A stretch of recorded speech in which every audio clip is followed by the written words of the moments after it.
I understand that you are all architects who also want to teach. And when I was in graduate school at Harvard, that was my aspiration as well. And when I graduated, I actually had a job before this working at the New York Botanical Garden. And I taught drawing, and I taught grading and drainage, and I taught history of landscape architecture. And it was very interesting, and I taught a design class as well.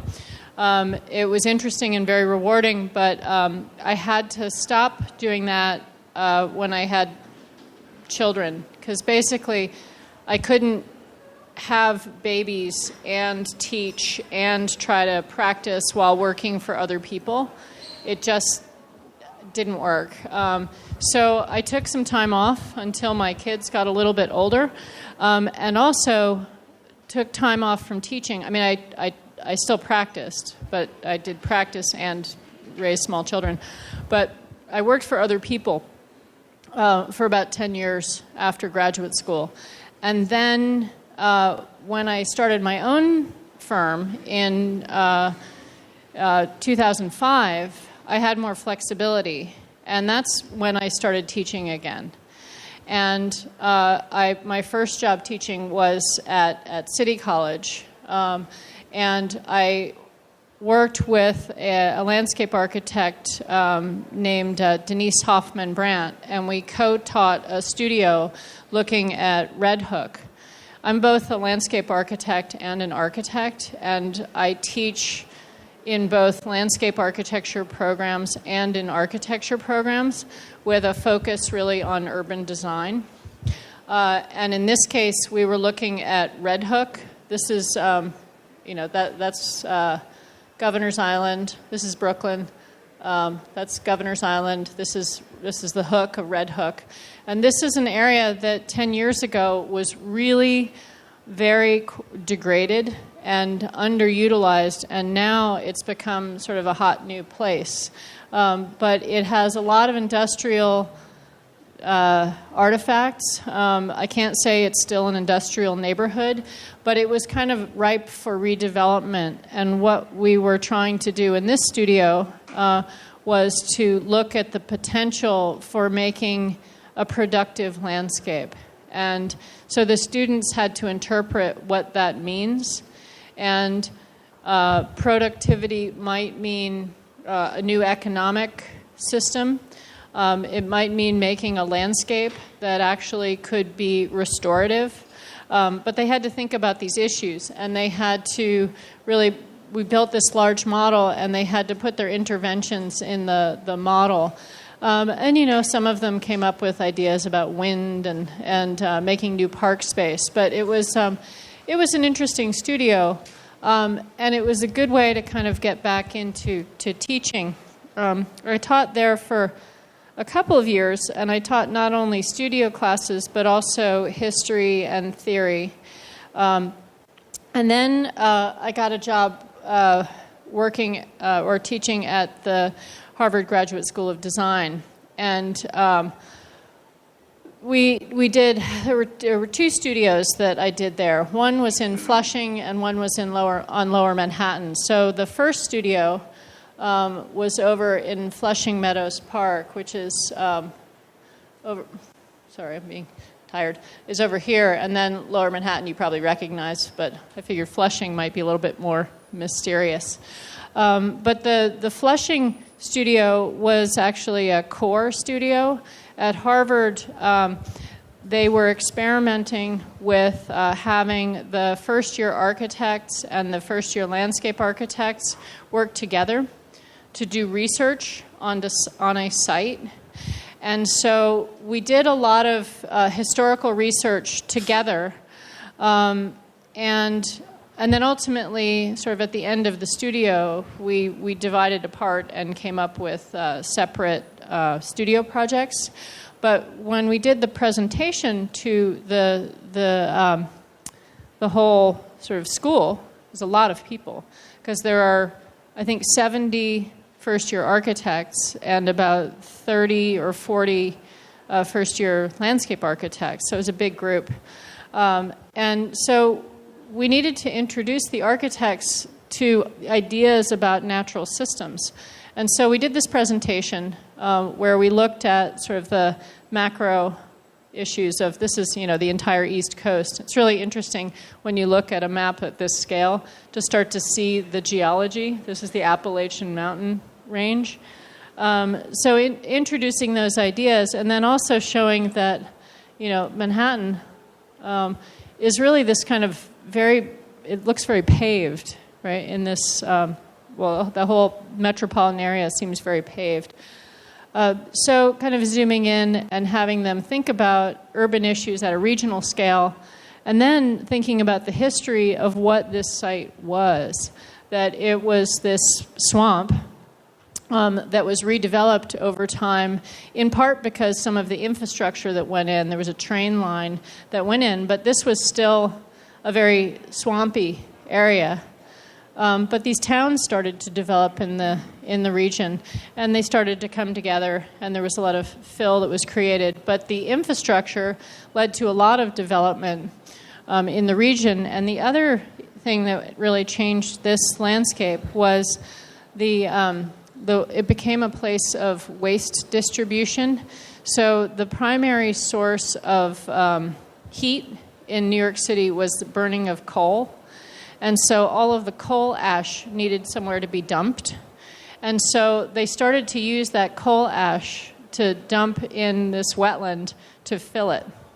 So it created it created more dry land, but that dry land was, this landscape. And this landscape is actually referenced by F. Scott Fitzgerald in The Great Gatsby. So we started to wrap in the kind of cultural references as well. So you can see how, we're looking at the natural history, we're looking at the cultural history, and really thinking about the infrastructure. So that's an economic history. How did this whole area evolve over time? And then what was quite interesting about this site is that, it was this natural system. There was this river.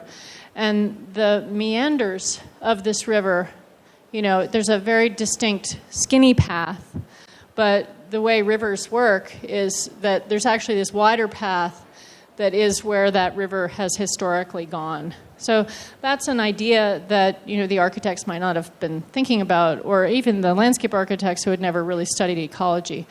Or geomorphology. But we showed these images, and this site was also really fascinating because it was the site of World's Fairs. So, this was a landscape that was created on that wetland that was filled with all of that ash.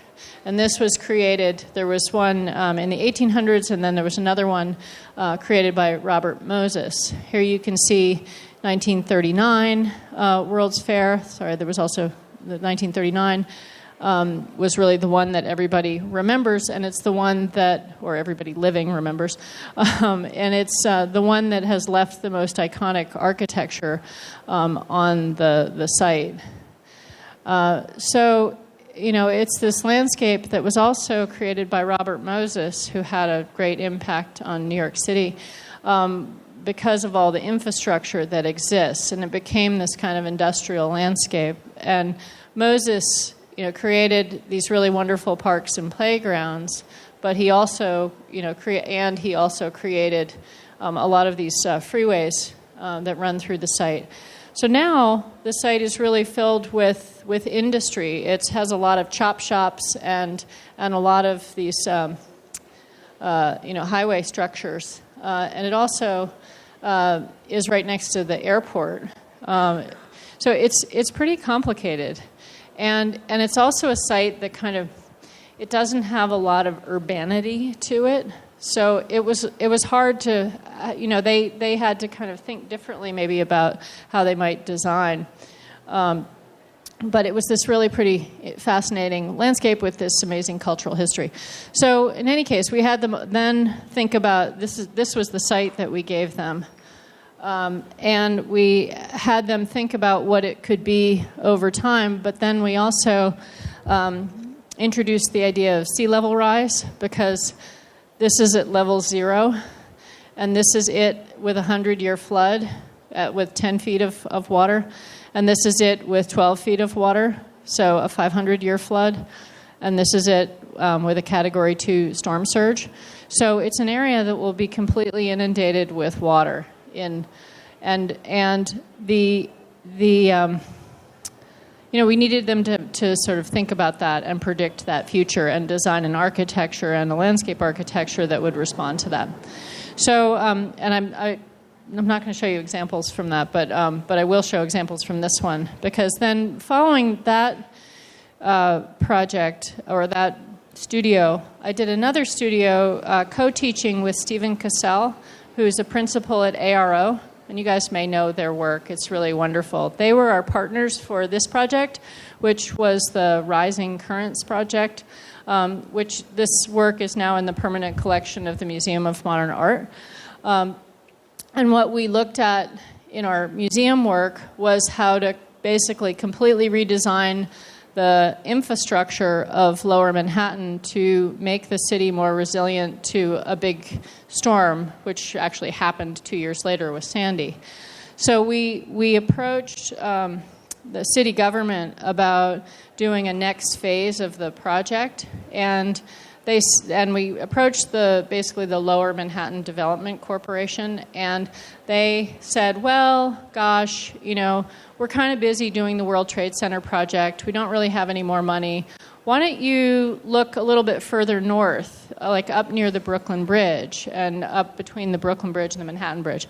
So then Stephen Cassell and I called called Charles Waldheim up at Harvard and said, hey, how about if we do a studio? And they said, great. So we ended up doing an option studio looking at this area. And this is the Brooklyn Bridge, and that's the Manhattan Bridge.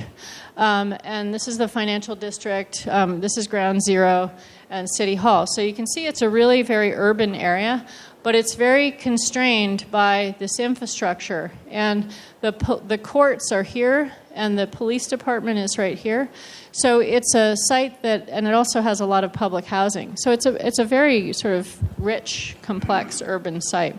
And it's a small enough area that you can expect the students to get some detail out of the work, right? Because like with the Flushing project, it's really hard sometimes to sort of corral the students to get them to focus on a particular, I don't know, they need something to react against. And I think that was a very hard project. So here, again, we were looking at sea level rise, and this has been a common theme in the kinds of things I teach, although not in Chicago, which you'll see at the end.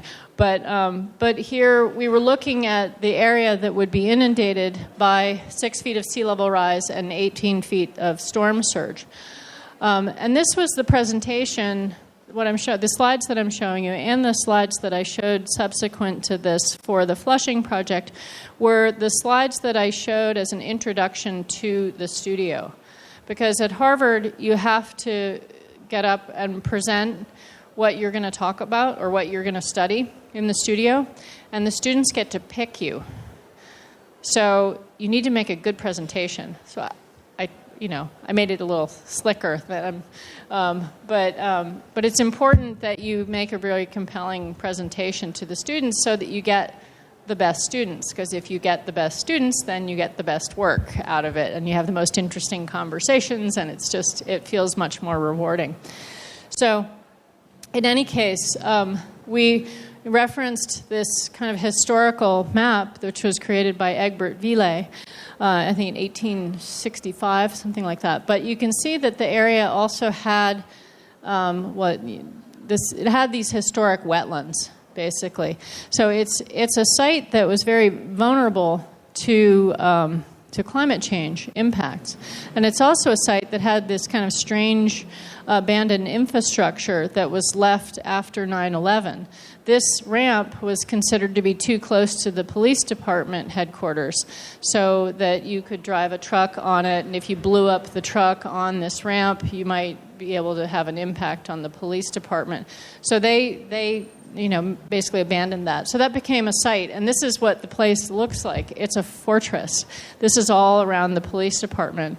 And my firm actually had a job redesigning this as well. So we were very familiar with this landscape, and I've done a lot of post 9/11 security work. So we had expertise that I think really enriched the studio beyond the knowledge of of the climate change issues. So, and then this is the urban renewal housing in the area, and some really like wacky buildings like this. This thing is just this wall that divides sections of the neighborhood. So this is the work that the students created. I just thought I'd go through quickly and show you, what resulted from this studio. So, they did an analysis. They looked at sort of the overall region, and then they started to zoom in. This is a context relating to the water system. And then zoomed into our site a little bit more, looking at the rivers and the bays. And then starting to kind of pull it into an urban scale. And they discovered that this neighborhood was called Two Bridges.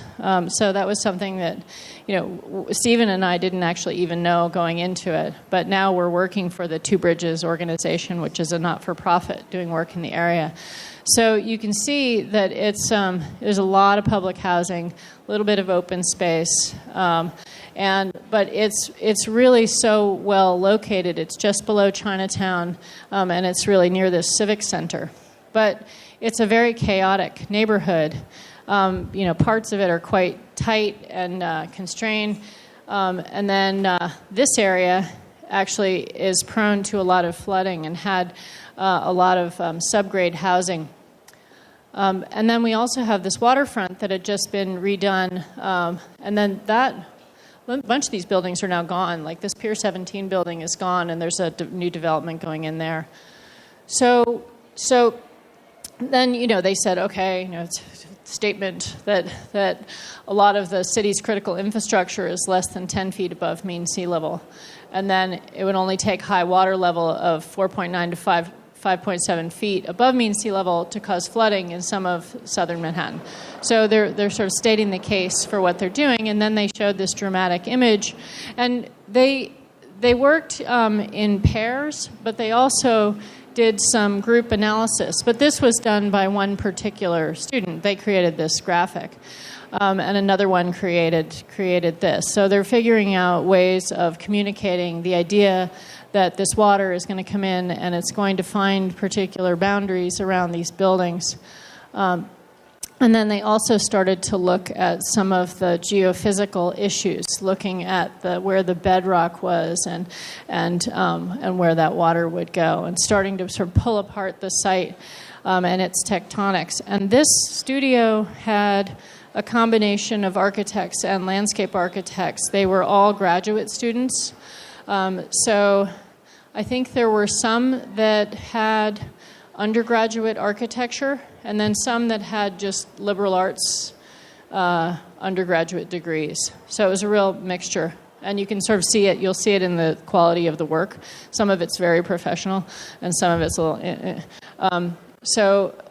Here, map showing saltwater intrusion, and then by 2080, 1 in 10-year flood will happen once a year. 100-year storm could be as frequent as every 4 years. So what they're saying is, these storms are just going to get worse and happen much more often. So they're really trying to make a case for their proposal and say that we really need to transform this area because it's going to be flooded so often that we might as well sort of take it apart. And I think what they're showing in this is the history of the site and how much it has transformed already over even the last 100 years. So it's flooded and it'll flood again. So this is one of the proposals looking at housing up on stilts, so they basically raised the whole thing, and then anticipated that the water would kind of flow in and flow out. So kind of funky proposal, and they had boats that could come in and dock.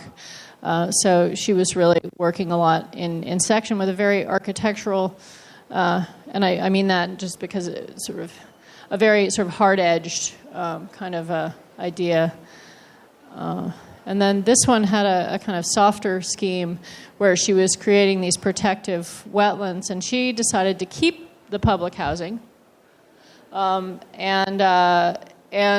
really transform the lower levels into something that could be flooded, and then create these landscapes that could handle periodic inundation of salt water and create new kinds of landscapes at the edges. This one tackled the infrastructure. So she took those ramps and that sort of extra landscape and tried to kind of reveal it on the surface. There's a tunnel here that's abandoned, and she found that and took it over and started to work on that infrastructure. And I thought these sections were actually very beautiful, working on trying to sort of make that into new kind of public space. And then this one they were actually creating a new kind of bus depot for the area, and they didn't work hard enough, and it was frustrating, and there were tears, and that happens. But it was okay. And then this team, these two were real superstars, and they created this thing they called Collect Park, and it was a landscape. It was a completely new urban design for the surrounding area, and then this park that would actually help to protect that neighborhood.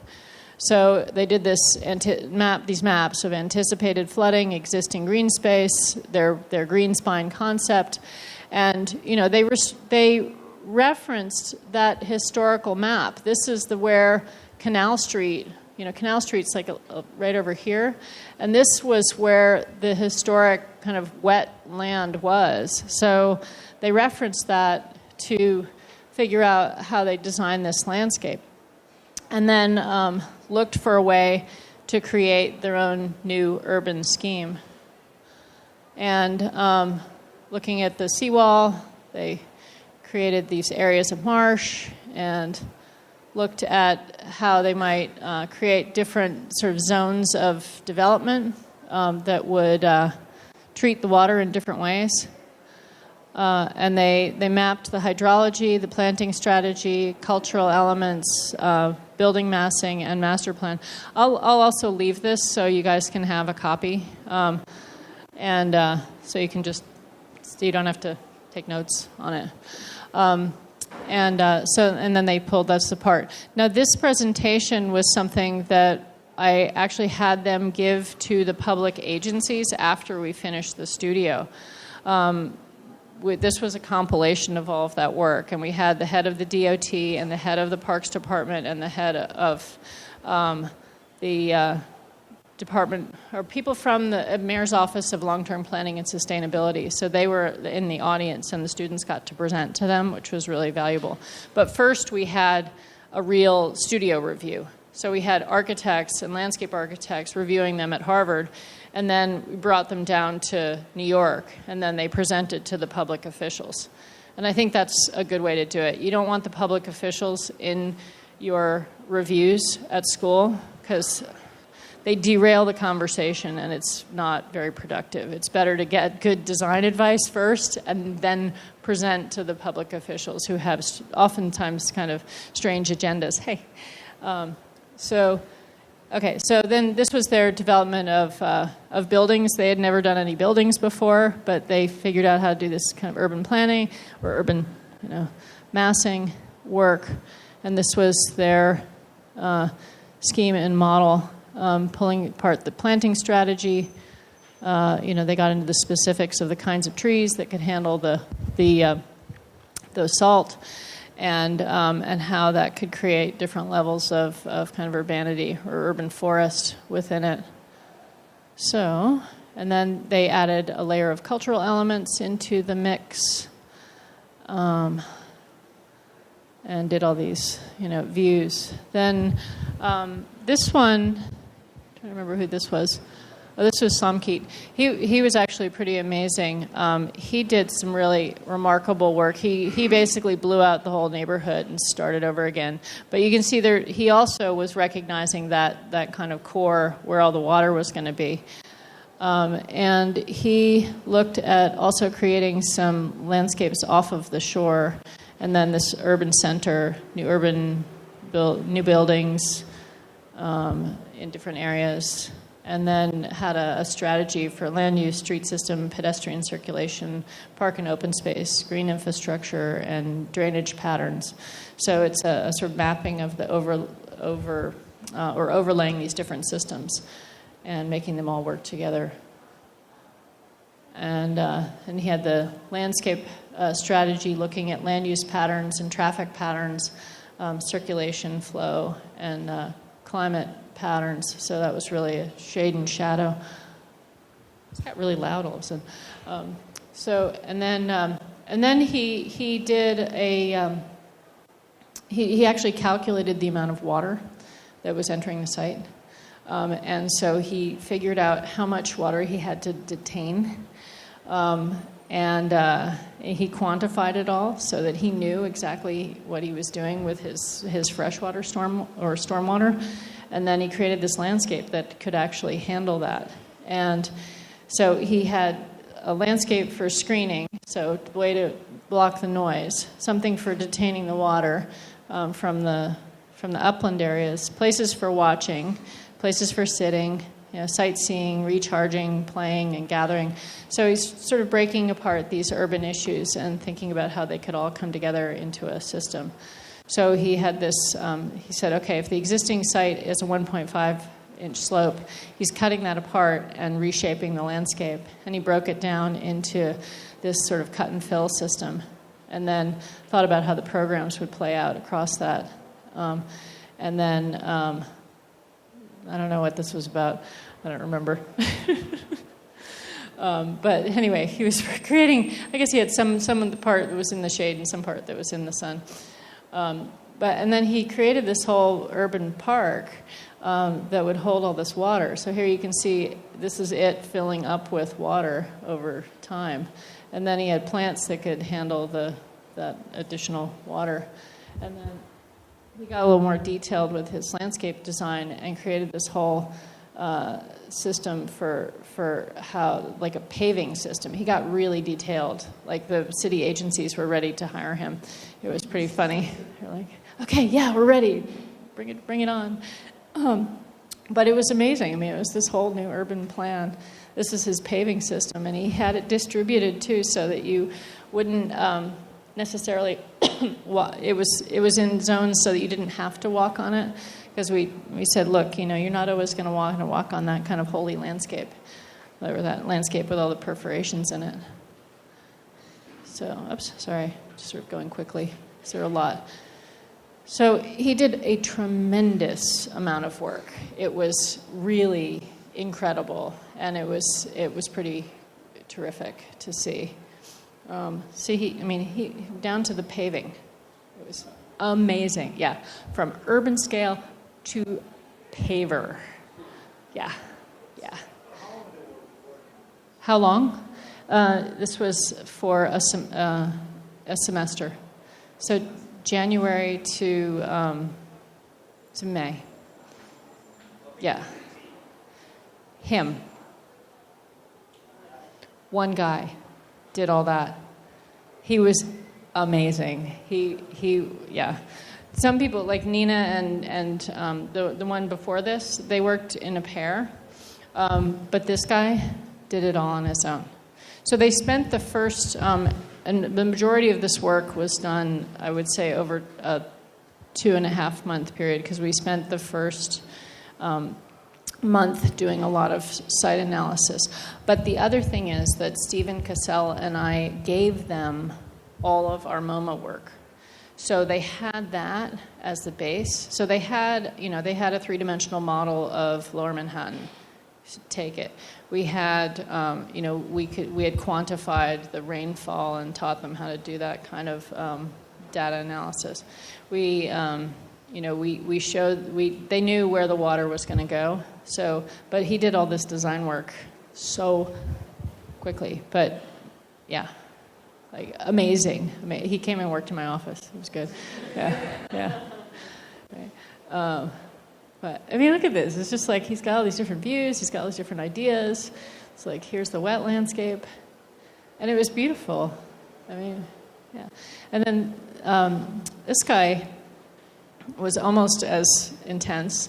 Not quite, but almost. And he cut this whole series of sections. Let's see which this one was. So he had the calculations, let's just keep going through these more quickly. But he divided it up in a little bit more of a sort of military way, I would say. This guy was from Thailand. Actually, I think they were both from Thailand. I don't know what that scary drawing is. Like there's all these like gloom and doom drawings of rain and all these atmospheric things. And this is all one guy. It looks kind of all over the place, but he had a system in the water, and he was taking over the FDR drive. It's like right here, so he was taking that over and creating this new kind of urban plan with these tidal flats and marsh edges. He created this really kind of terrifying housing. And, the Hudson River was going to freeze in the winter, even though it's salt water. But it's cool. Yeah, Samkeet was really kind of the best in show, as it were. But still a lot of work. A lot. So that was Harvard. And then I got tired of flying up to Cambridge like 2 or 3 times a week because I live in Brooklyn. So I was commuting. And Tony Vidler offered me a job at Cooper Union. And I ended up teaching there for a couple of years. I'm just going to share one studio that I did there, which was a studio looking at the suburb. And we're actually about to publish a book on it. I worked with Rafi Siegel, who's now a professor at MIT, and I worked with Kevin Bone, who is a professor at Cooper and has been a professor at Cooper for a very long time. And Kevin actually proposed the idea, and I was the first landscape architect that they had had on the faculty since Ed Bai, who was there a long time ago. So it was a big thing, and the students at Cooper are used to designing like tiny things very beautifully. Like they'll have the problem of designing a room, and it'll be a really beautiful room, and they just think so intensely about everything.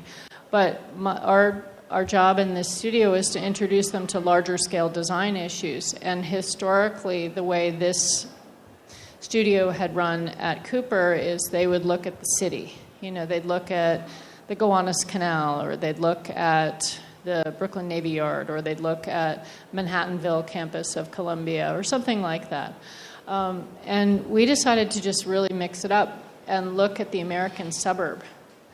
And so we came up with this idea about that, and introducing them to ideas about geography and how the suburb was created as sort of a model of efficiency, and what that means for community, and how that has affected kind of the lives of people in these areas. And we had them do a lot of really interesting readings, and actually that was true of my other studios as well. And I find that every semester I kind of want everybody to read the things that I like to read, so the reading list just keeps growing. Although I do take some things off, but what we wanted to do was see if we could intervene within this landscape to make a better suburb, or to make the suburb better. But we wanted to have some geographic distribution, and if you saw my lecture earlier, and it doesn't matter if you did, but we looked at the land ordinance grid and how that has sort of affected the American landscape, and the scale of operation in the American landscape. And we also taught them how to use Geographic Information System, GIS software, which was a completely new thing for them. And, some of them actually utilized it, and some of them, we're still doing the piece of Arch's paper that they start drawing on with the 6H pencil on the first day. And then, by the final, it becomes like a 6B, right? So that's a Cooper thing. You have one piece of paper and you're just like, you're like adding to it in a really wonderfully obsessive way. It's incredible. And it was so funny coming from Harvard, where you get like Samkeet, like he's master of the world, and then you get the Cooper student who's like the paper and the thing, and they're just so like in that world, and they're designing, and it's so intuitive and beautiful and great. So to teach them GIS was like, they were freaking out a little bit. But I brought this woman in from my office who had been one of my students, who was one of the best intuitive designers that I know, but she's also just like so smart at GIS and the kind of all the software platforms. So she came in and taught them, and she also is just kind of a rock star. She's teaching at LSU now. So that was really good, and she was very memorable, especially for the boys, because she's really gorgeous too.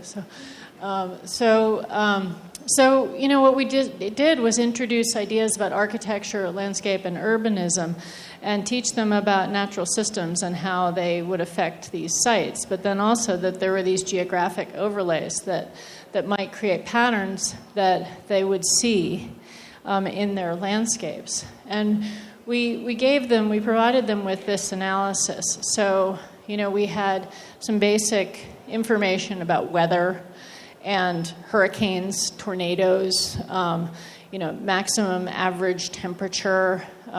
This was like degree of cooling days, mean number of days of snow.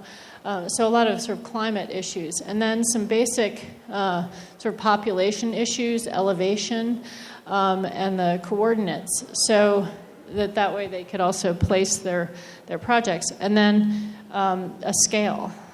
And so we looked at, this was Simi Valley in California, and this one was Hennepin County in Minnesota. So this area has a lot of water and a lot of lakes and much more distributed suburbs. This was Lucas, Texas, and you can see Lucas had a lot of the grid action going on in terms of the road system.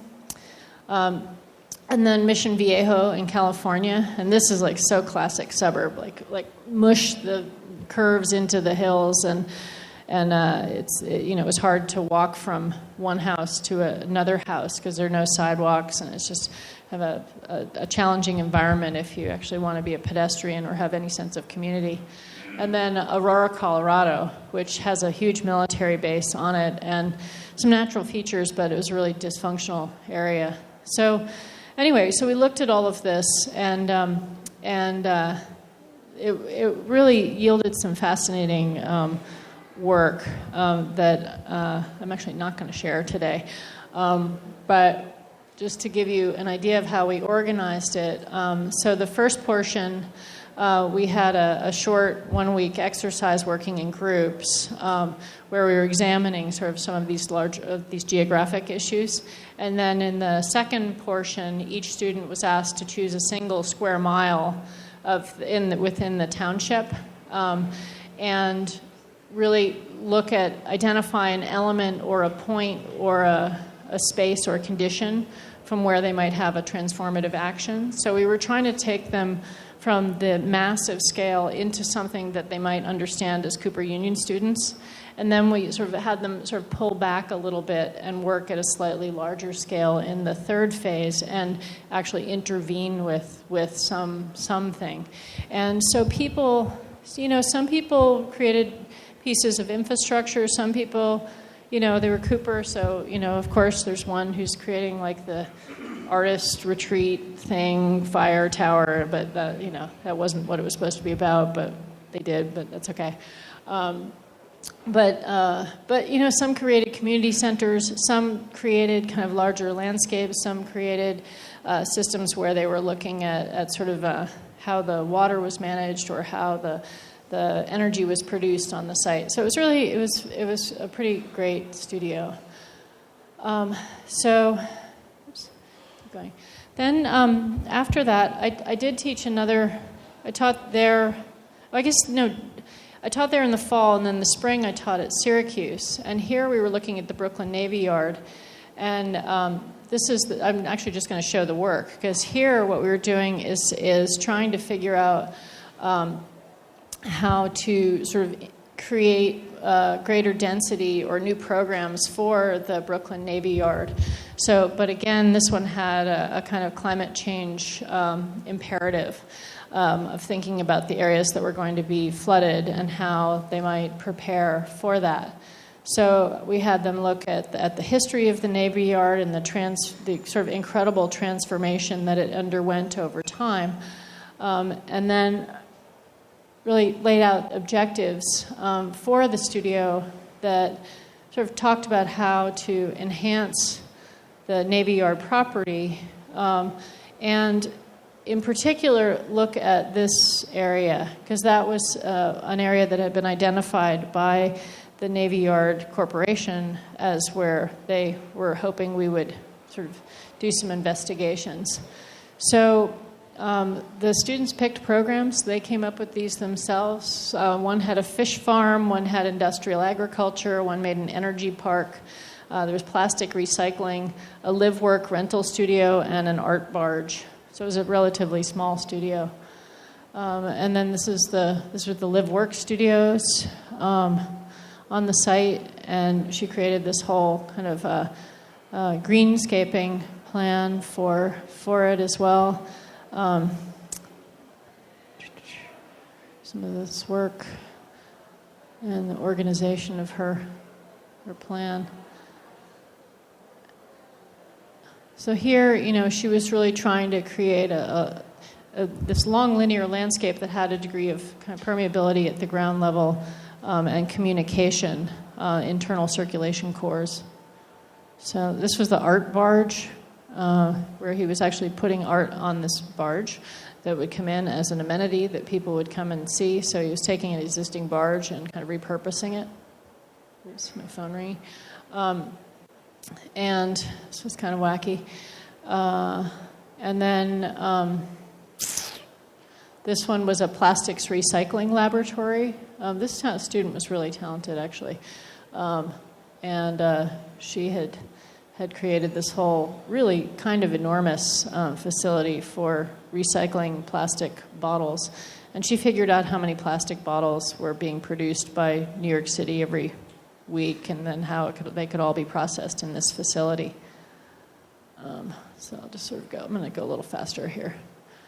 So, the what? Under what? Undergraduate, yes. So these are undergraduates. So Cooper, they were undergraduates also. So Harvard, they were graduate students, and then we shifted over to undergraduates. So these are kids who are probably, or students who are probably 19 when they're taking this. So, and they also, it was their New York City studio. So a lot of them were just kind of excited to be in New York City instead of being up in Syracuse. So they were having fun. So I'm just going to skip over these. I don't know, or go through them quickly. This was the fish farm.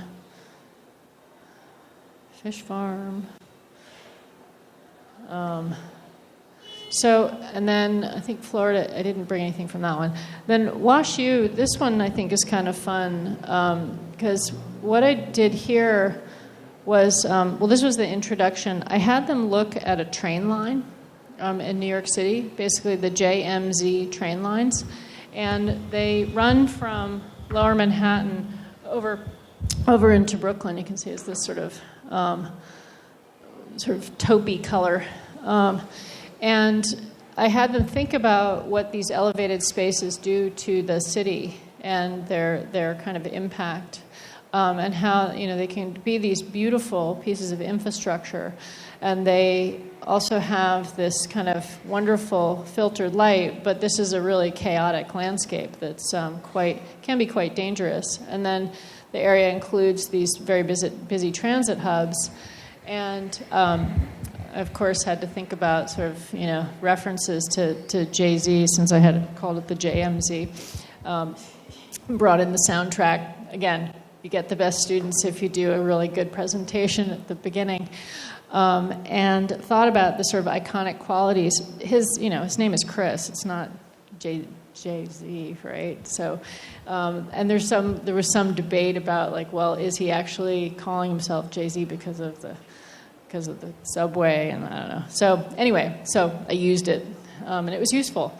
But it's funny because the infrastructure has also become kind of iconic. This is actually from a T-shirt. So you have the subway map overlaid with the Jay-Z line, Empire State of Mind, or the title.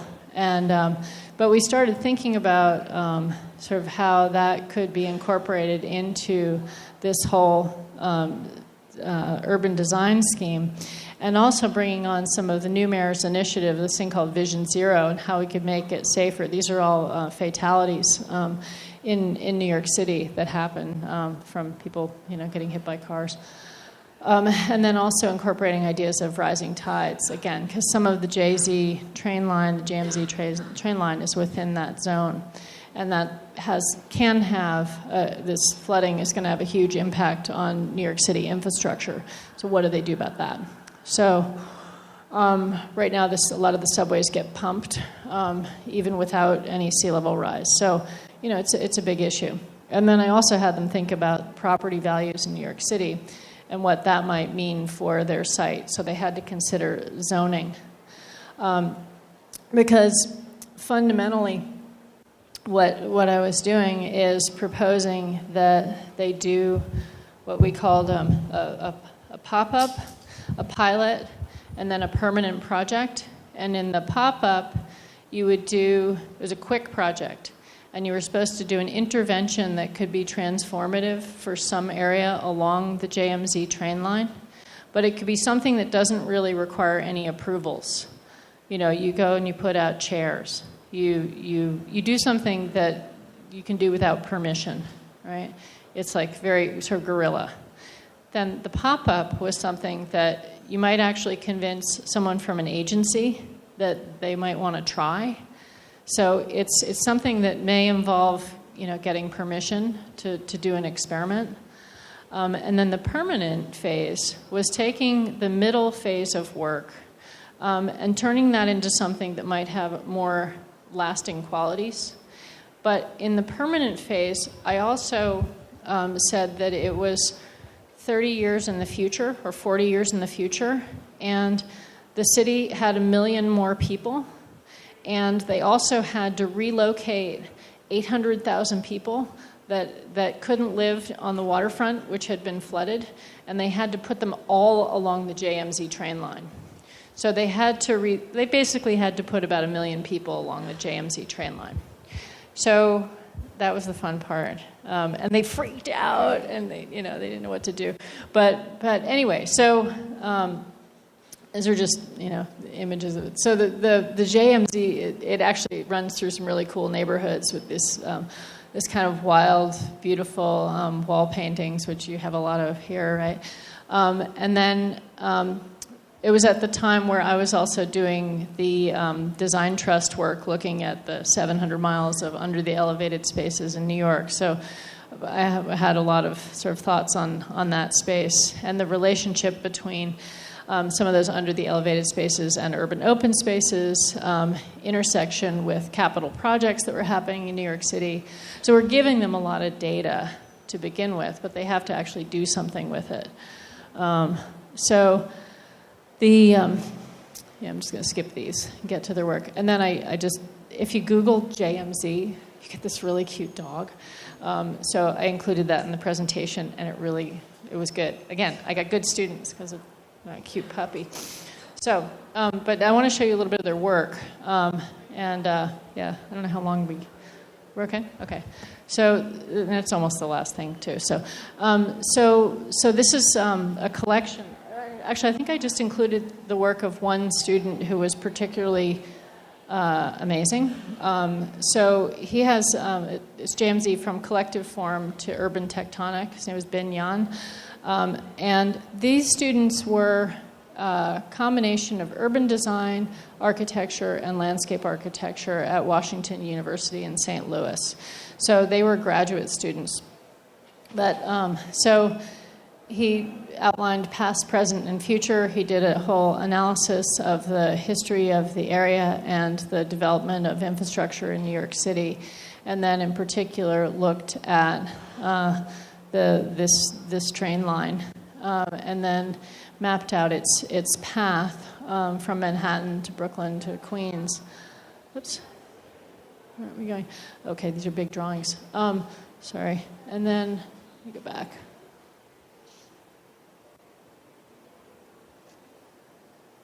Sorry.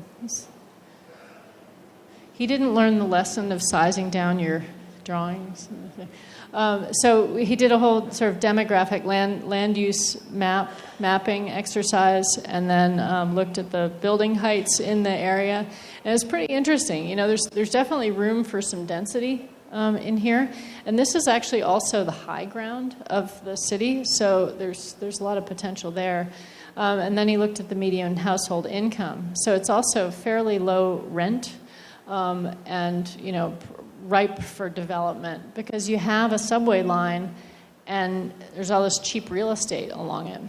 So his proposal for 2065 was that with sea level rise, nobody was going to be able to live in these red zones, but you can see our JMZ just kind of skirts around it pretty much. I mean, this is actually between stops, and the stops are the tricky part. And then this is his proposed new urban density. And this is, I guess, current population density and his proposal for how that was going to develop over time. You know, he broke it down into these systems, space versus humanity, and this was his pop-up. So first he started looking at the subway edges and thinking about scaffolding, and he had this whole idea about creating this scaffold that would create new public space in relation to the elevateds. And then he started to kind of build it more to have more different kinds of program. And then his pilot had to do with this mistletoe, something that could actually, it was sort of related to his scaffold issue, but something that could kind of hang on a building and be this intervention. And then he located it within the area. And then so he started to kind of graft in these programs into these new buildings that he was creating. And add the green to his new development.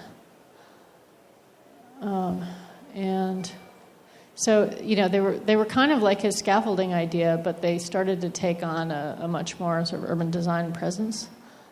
And then in his permanent scheme, he had to add all these people, and he really took it seriously and really added a lot of additional infrastructure and public space, and certainly density. So here's the 3.5 miles. These are all the traffic lights. I think he eliminated that. So he has proposals for the highway, and proposals for new bikeways, proposals for additional density. He was kind of covering a lot of ground with this to create this whole new city. And again, this was a semester, and I would say this was probably about 5 weeks at the end, or 6 weeks at the end, from that scaffolding idea. The scaffold, the pop-up, I think we probably spent 2 or 3 weeks on, and then the pilot was about 3 weeks, and then this was the rest of the semester. So it's kind of crazy big, but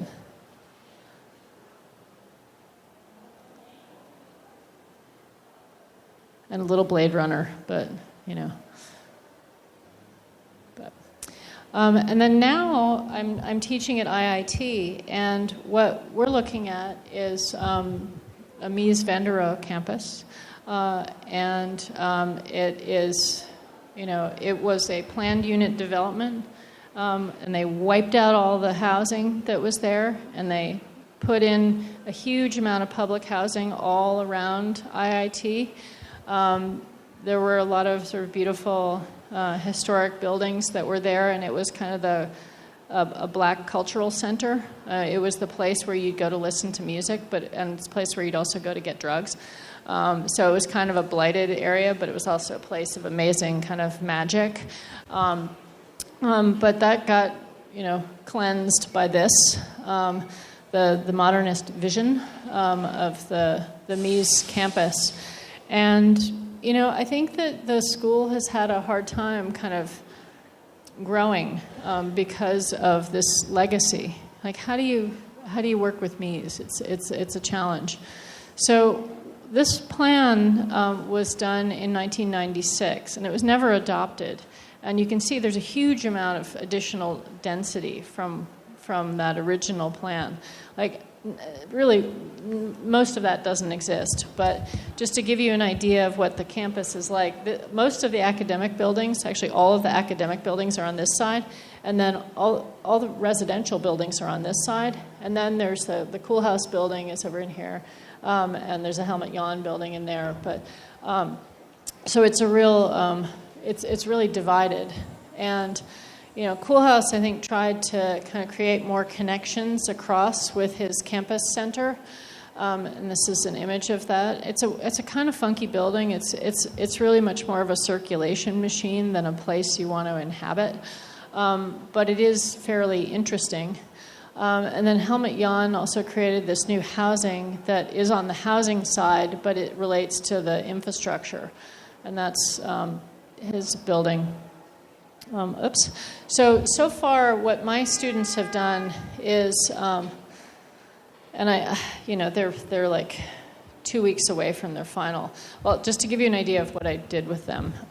So I had them start by thinking about possible economic generators or things that transform cities. So I had them look at greenways. I had them look at art development, say like a Soho kind of model, or like Miami, some of the sort of art studio development that's happening there. Dumbo, those were kind of some art-related developments. I had them look at planned unit development for housing, like elder care housing, that exists next to universities. And then I had them look at tech campuses like Carnegie Mellon and MIT. And we also looked at the Cornell campus in New York City and the expansion of Columbia in New York. And I brought them to New York and had them sort of wander around the city so they could go. We took them to the High Line, and they got to see how much of an impact that's had. We took them to these two campuses, and I had the people from those campus developments give talks. And then one of the people from one of those developments from the Columbia project actually came to Chicago and talked to them, or did the mid-review, which was really helpful.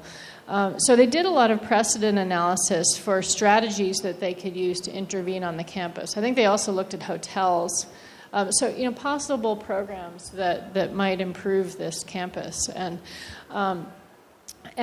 they came up with a series of strategies, and we're looking at now housing, what to do with parking, what to do with athletics, what to do with the transformation of the classrooms and laboratory spaces, and also food service, and then also trying to tie into some of the histories. So in this area, this is where there used to be much more of a life of culture. This was kind of the music corridor.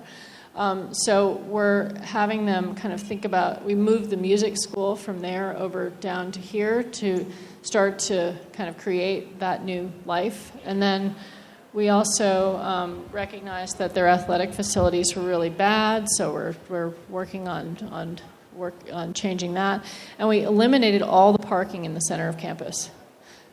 all this green space was parking lots. Actually, this is all parking, and this is all parking. So we built one lot that could take all of the parking. So in any case, it's a campus planning studio. It started with precedent. It evolved into doing kind of interventions that were supposed to be kind of pure applications of their intervention or of their research on precedents, but they kind of didn't get it. It's been a little bit frustrating. They haven't sort of committed. So, maybe I'll be able to kind of rewrite this little piece of the talk in a couple of weeks when I see what they actually make. But at this point, I'm just sort of not feeling the magic that I've felt from other studios. Oh, actually, the other thing we did too was look at. We did all the zoning analysis. We did all of the all the same analysis we've done in all of the other studios, but and there's hopefully though it'll gel. Hopefully it'll gel, but it's not there yet. But we also looked at their 5 urban campuses that are all along the lake in Chicago. So they compared the information, or basically they compared the physical plants of the different schools. So that was actually quite a useful kind of metric. And they looked at how the University of Chicago has improved their surrounding area, how Loyola has improved. So that was useful. So, but at this point, they're a little bit in limbo. So anyway, so that's kind of a picture of what I've been doing in teaching for the last decade. And it's been really interesting. And, I've been an adjunct in all of these different schools, and which has been really interesting in relation to kind of getting exposed to a lot of different students from different places and different modes of teaching. But I'm actually now sort of exploring having a more solid position with one place, because I want a stronger relationship with the faculty of that place, and it's really hard to do that as an adjunct. If you're in, I shouldn't say it that way. If I had stayed at Cooper, I think I would have that because I'm in the same city. It's hard to do it as a traveling adjunct. Let's just put it that way. And I just say that because I know you are all thinking about teaching in probably going to have opportunities in different places. But it has been really rewarding, and it's been wonderful sort of encountering these different programs. But now, after doing it for a long time, I'm kind of thinking, okay, I just need one school. And I want to just figure out what that school is about and what the opportunities might be there. And the other reason I want to do that is that, I do a lot of the work that I do with grants. And I think I would have the ability to write a lot of grants with those schools or whatever school it is, as the kind of co-applicant. And in that way, I would be enriching not only my work, but the work of my students by doing this applied research. Because I've done a lot of the applied research with my firm and with students who I've hired from my studios, but I think it could be really great to do that in a more solid way with a university.